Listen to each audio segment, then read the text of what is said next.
Bom, na parte anterior estava falando sobre o nível sintático, que tem a ver com a combinação, com a relação das palavras que são combinadas no enunciado, né? Então, essas palavras, elas são combinadas a partir da dependência que uma tem em relação à outra. E aí, eu estava mostrando aqui, diretor de musicais. Esse de musicais, ele especifica quem é diretor, né? Ele vai trazer aqui um complemento que vai especificar o sentido de diretor. Não é qualquer diretor, é o diretor de musicais. Então, esse de musicais tem uma relação de dependência com o diretor. Por isso, diretor é o núcleo desse sintagma nominal e de musicais é o complemento desse sintagma nominal. Por exemplo, vamos pegar aqui um sintagma nominal nessa frase aqui de cima. Ó, a gente tem nos enunciados as palavras agrupam-se segundo os princípios de dependência. Princípios de dependência, por exemplo, princípios de dependência é um sintagma nominal. Qual é o núcleo do sintagma? É princípios. E qual é o complemento do sintagma? De dependência, porque de dependência vai especificar o sentido de princípios. Não é qualquer princípio, são princípios de dependência e ordem, na verdade, dependência e ordem, né? Então, princípios de dependência e ordem formam um sintagma, sendo princípios o núcleo e de dependência e ordem um complemento, tá? Bom, procura atores cantores. Procura núcleo, atores cantores é um complemento que vai dar sentido à ação. Procura-se o quê? Atores cantores, que é o que completa o sentido da ação. Agora vamos supor que a gente está olhando só para atores cantores, não estamos mais olhando para o procura.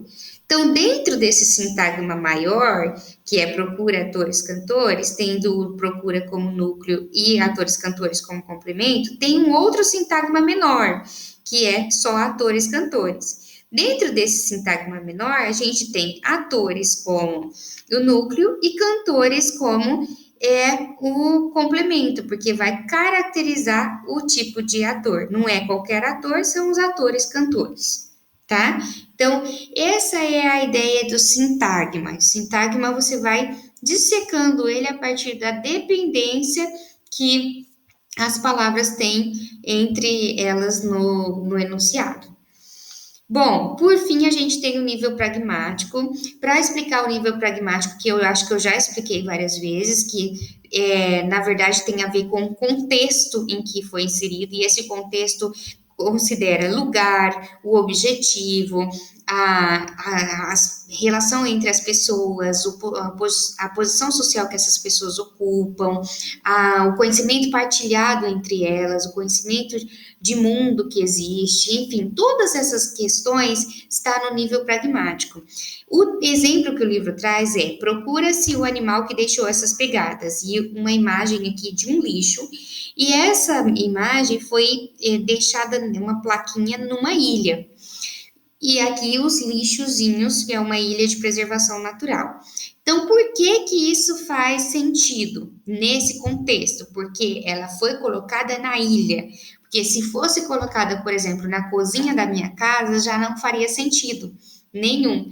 Então, esse lugar tem a ver com o contexto pragmático.